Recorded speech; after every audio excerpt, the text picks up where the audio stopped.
안녕하십니까? 오늘도 주님의 은혜로 살아가는 저와 여러분 되시길 소망합니다.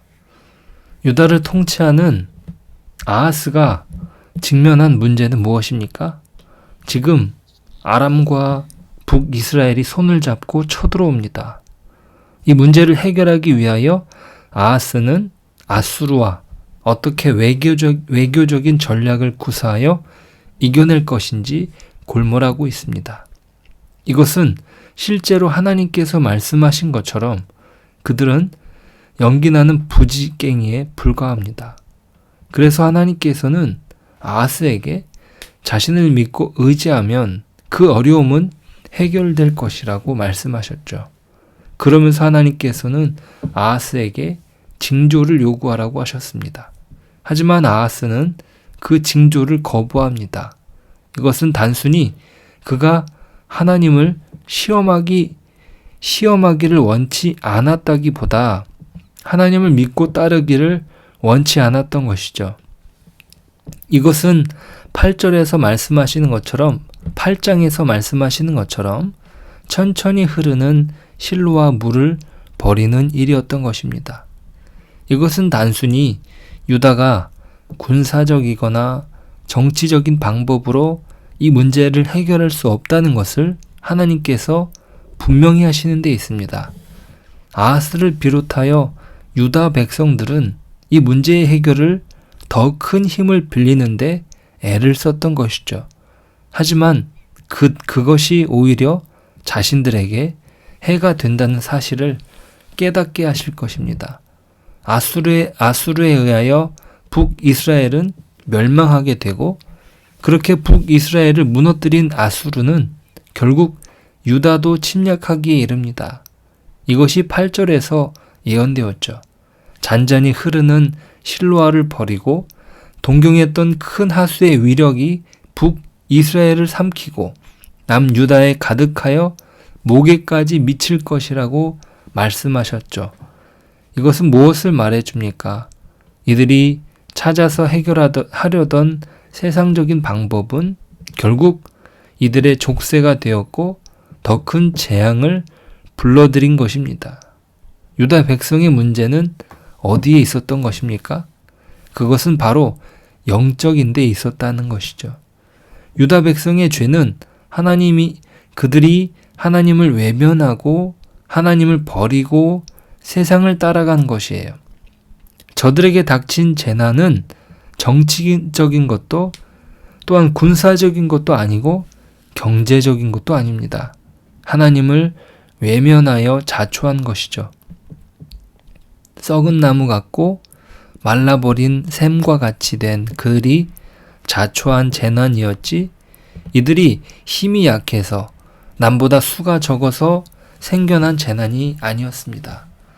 그래서 하나님께서 보여주신 징조가 무엇입니까? 6절에 이는 한 아기가 우리에게 낳고 한 아들을 우리에게 주신 바 되었는데 그의 어깨에는 정사를 메었고 그의 이름은 기묘자라 모사라 전능하신 하나님이라 영존하시는 아버지라 평강의 왕이라 할 것임이라 하셨습니다. 이것은 얼마나 생뚱맞은 징조입니까? 아하스의 입장에서는 더욱 그렇죠. 한 악의 등장은 지금 국제 정치적인 상황 속에서 한 나라를 지키기 위해서 한 아기를 주신다는 것은 정말 말이 안 되는 일이지요. 한 장수를 주던지 다윗과 같은 위인이 필요한 실정의 악이라뇨. 왜 그렇습니까?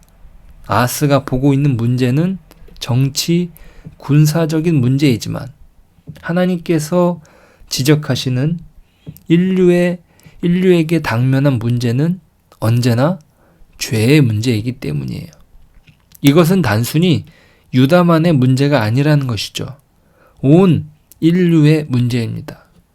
오늘 본문은 특별한 형식으로 기록됩니다.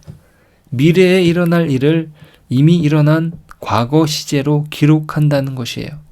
1절을 보실까요?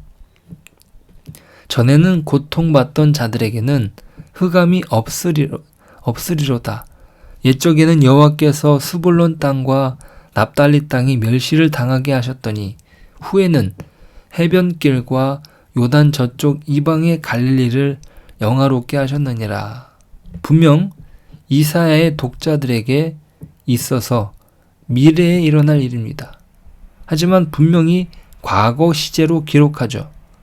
여호와께서 스불론 땅과 납달리 땅에 멸시를 당하게 하신 것은 아수르가 가장 먼저 점령하게 된 땅입니다.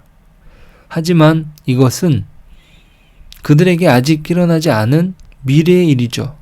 하지만 과거 시제로 기록된 것은 이 일이 반드시 일어날 것을 예고하시는 것입니다. 왜냐하면 이사야에게 이러한 내용을 하나님께서 미리 보여주셨고 다시 현재로 돌아와서 이사야는 마치 과거를 회상하듯이 하나님의 능력으로 행하실 일들을 돌아보며 말해주는 것이기 때문입니다. 여기에서 독특한 내용이 되는데요. 이것은 이방의 갈릴리라는 표현입니다. 여호수아서나 열왕기상하 역대기에서는 갈릴리로 기록되지만 어디에서도 이방의 갈릴리로 불리지 않습니다. 유대인에게 있어선 생소한 말씀이죠. 또한 동일한 지역에 대하여 다르게 부르시는 것을 확인할 수 있습니다.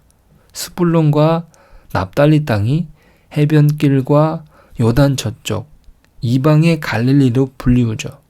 이것은 하나님께서 이루실 구원의 역사로 옛것은 이미 지나갔기에 이렇게 기록한 것입니다.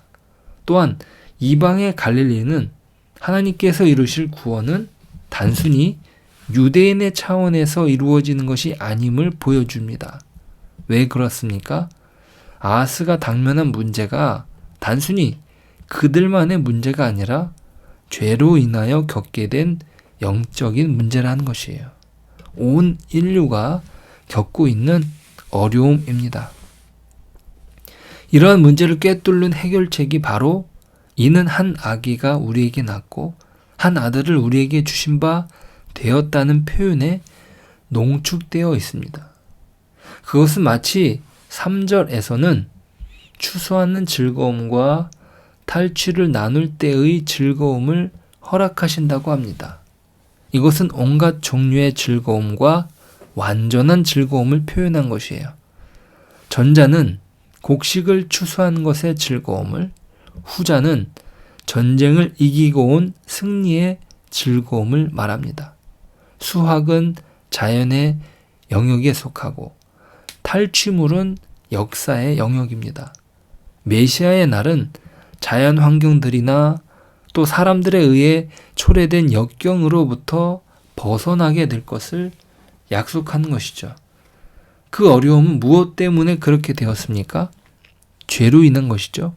창세기에서 아담의 죄로 인하여 땅은 가시덤불과 엉겅퀴를 낼 것이라 했으며 사람들은 죄로 인하여 다툼이 벌어지지 않았습니까?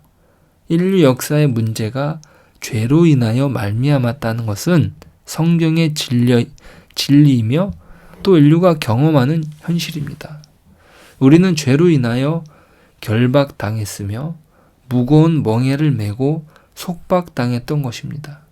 하지만 오늘 6절의 말씀처럼 주께서 압제자의 막대기를 꺾으실 것입니다. 그것이 무엇으로 가능합니까?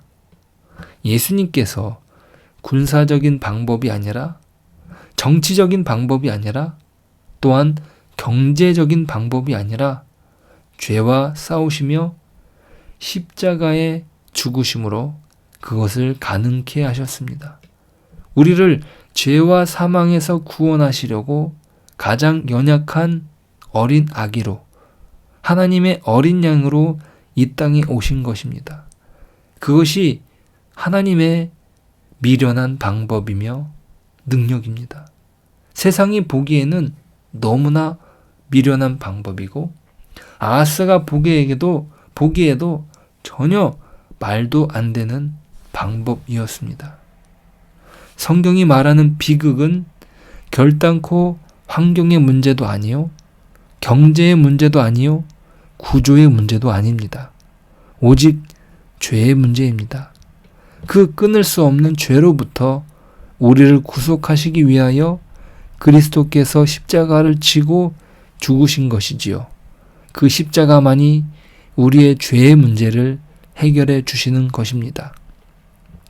아하스가 깨닫지 못했던 것이 그것이었고 유대 민족도 알지 못했습니다. 그들의 눈과 귀와 마음이 죄로 어두워졌기 때문입니다.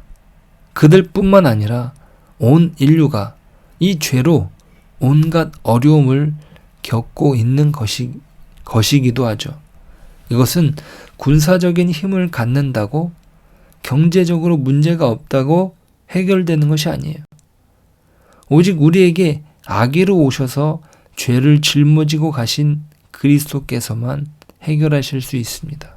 아무리 돈을 쏟아붓는다고 온 세계의 문제가 다 단번에 해결됩니까? 그렇지 않습니다.